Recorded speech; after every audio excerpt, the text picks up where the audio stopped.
Pernahkah kamu merasa lelah, lesu, atau pikiranmu terasa kabur, padahal kamu sudah tidur cukup?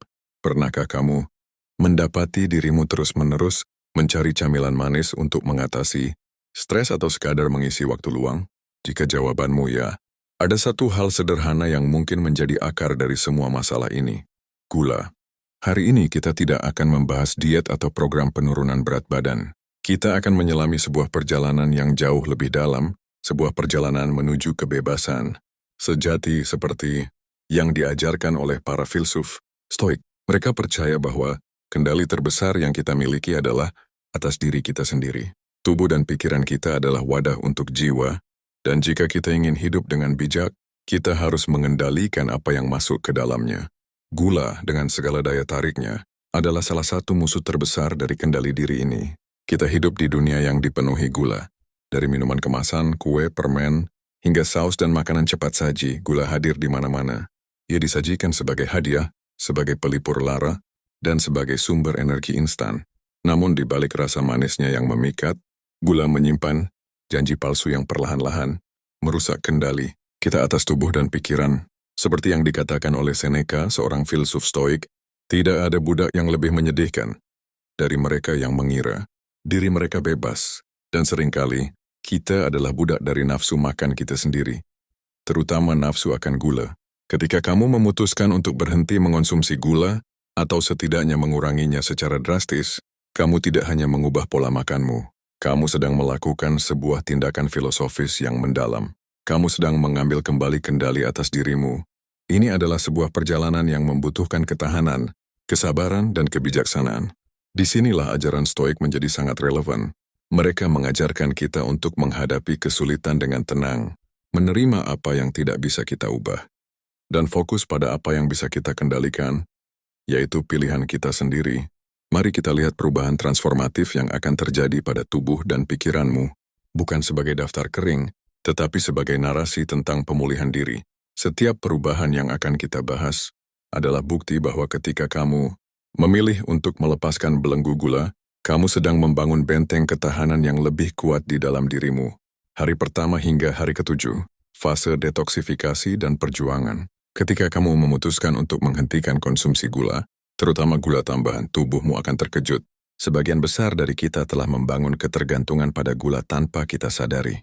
Gula memicu pelepasan dopamin di otak, hormon yang membuat kita merasa senang.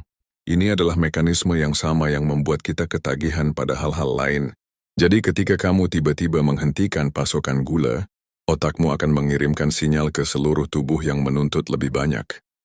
Pada fase awal ini, yang sering disebut sebagai fase detoksifikasi, kamu mungkin akan merasakan beberapa gejala yang tidak menyenangkan. Kelelahan akan menjadi tamu yang sering datang. Kamu mungkin merasa lesu, sulit berkonsentrasi, atau bahkan mengalami sakit kepala. Ini adalah respons normal dari tubuh yang mencoba menyesuaikan diri dengan ketiadaan sumber energi instan yang selama ini ia andalkan. Pikiranmu mungkin terasa kabur atau berkabut, seolah-olah kamu sedang berjalan di dalam kabut tebal. Secara emosional, kamu mungkin akan merasa lebih mudah marah, cemas, atau gelisah. Ini adalah wujud nyata dari perjuangan mental yang terjadi. Ini adalah ujian pertama dari kendali diri Stoik. Alih-alih menyerah pada hasrat untuk mengonsumsi gula, kamu harus melatih dirimu untuk mengamati perasaan-perasaan ini tanpa menilainya. Marcus Aurelius, seorang kaisar dan filsuf Stoik, menulis dalam Meditations, biarkan pikiranmu tenang. Kamu tidak perlu merasakan atau memikirkan hal-hal. Ini adalah kesempatan untuk melatih disiplin diri dan memperkuat tekadmu. Perhatikan juga perubahan pada pola tidurmu. Awalnya kamu mungkin akan sulit tidur atau tidurmu tidak nyenyak. Namun ini hanyalah fase sementara. Ingatlah bahwa ini adalah harga yang harus kamu bayar untuk kebebasan di masa depan. Setiap malam yang kamu lewati tanpa menyerah pada keinginan untuk gula adalah kemenangan kecil yang membangun momentum. Minggu kedua, kembalinya energi dan kejernihan pikiran. Setelah melewati minggu pertama yang penuh perjuangan, sesuatu yang luar biasa akan mulai terjadi. Tubuhmu, yang tidak lagi dibombardir oleh gula, mulai menemukan sumber energi yang lebih stabil dari makanan utuh yang kamu konsumsi.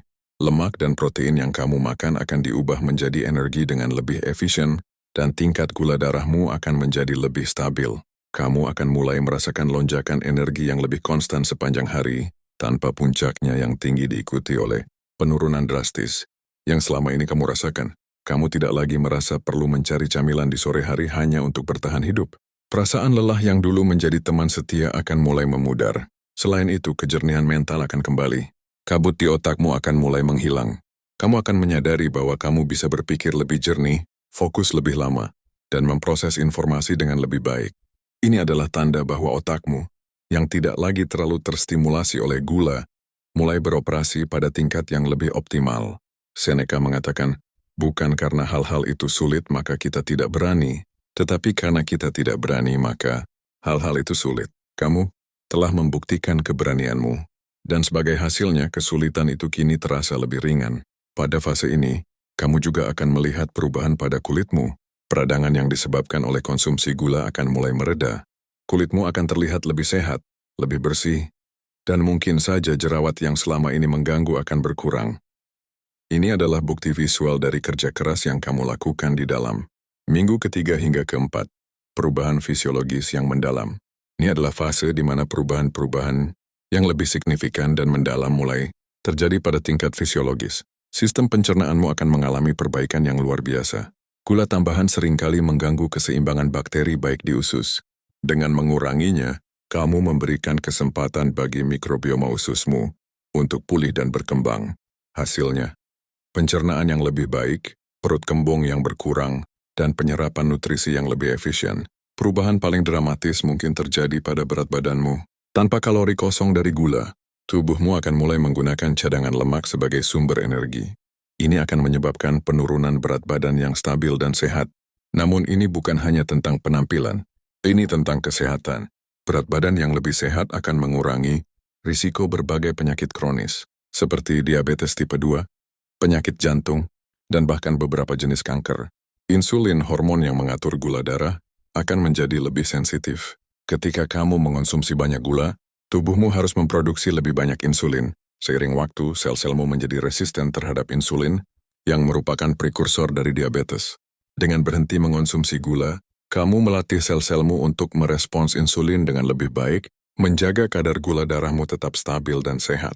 Ini adalah bentuk kontrol diri yang sangat mendasar dan vital. Tingkat peradangan di seluruh tubuh juga akan menurun.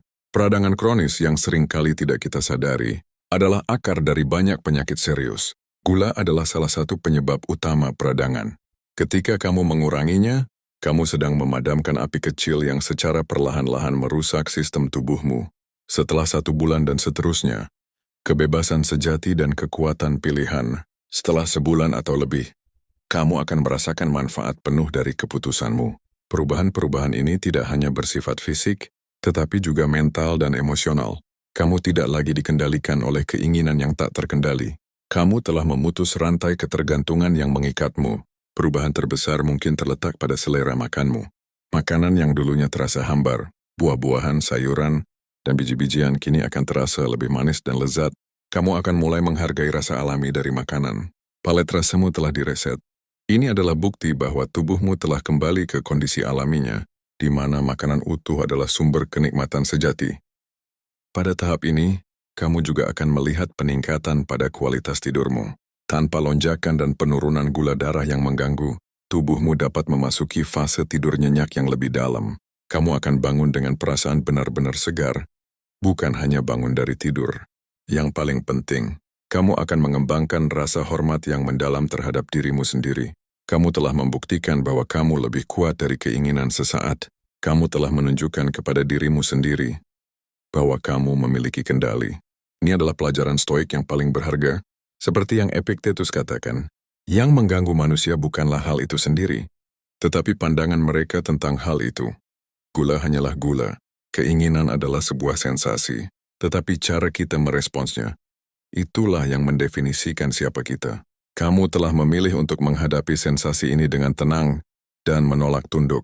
Kamu telah memilih untuk membangun fondasi kesehatan yang kuat, bukan hanya untuk hari ini tetapi untuk masa depan. Perjalanan ini bukanlah tentang menyiksa diri sendiri, melainkan tentang membebaskan diri. Membebaskan diri dari janji palsu gula, dari ketergantungan yang tak terlihat, dan dari kerentanan terhadap nafsu. Jadi apa yang bisa kita simpulkan dari semua ini? Menghentikan konsumsi gula adalah lebih dari sekadar perubahan pola makan. Ini adalah sebuah tindakan radikal dari penguasaan diri. Ini adalah bukti bahwa kamu bersedia untuk menghadapi ketidaknyamanan sesaat demi keuntungan jangka panjang. Ini adalah aplikasi nyata dari ajaran Stoik. Fokus pada apa yang bisa kamu kendalikan, yaitu pilihanmu. Terimalah ketidaknyamanan sebagai bagian dari proses.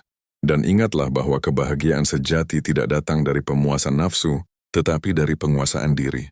Tantangan ini mungkin tampak menakutkan pada awalnya, tetapi percayalah, imbalannya jauh lebih besar. Kamu tidak hanya akan memiliki tubuh yang lebih sehat dan pikiran yang lebih jernih, tetapi kamu juga akan memiliki pemahaman yang lebih dalam tentang kekuatan sejati yang ada di dalam dirimu. Jadi tanda kamu untuk mencoba tidak harus sepenuhnya berhenti dari hari ini. Tetapi mulailah dengan langkah kecil. Kurangi 1 minuman manis sehari, hindari camilan manis di sore hari, dan lihatlah bagaimana tubuhmu merespons. Lakukan ini bukan karena kamu harus, tetapi karena kamu berhak mendapatkan kebebasan. Dan ingatlah, jika kamu jatuh dan kembali mengonsumsi gula, jangan terlalu keras pada dirimu sendiri. Bangkitlah kembali. Setiap hari adalah kesempatan baru. Marcus Aurelius berkata, kamu memiliki kekuasaan atas pikiranmu, bukan atas peristiwa di luar. Sadarilah ini, dan kamu akan menemukan kekuatan. Kekuatan untuk mengubah dirimu ada di dalam dirimu sendiri. Terima kasih telah bergabung denganku dalam perjalanan ini. Semoga kamu menemukan kekuatan dan ketenangan di dalam dirimu. Sampai jumpa di video berikutnya.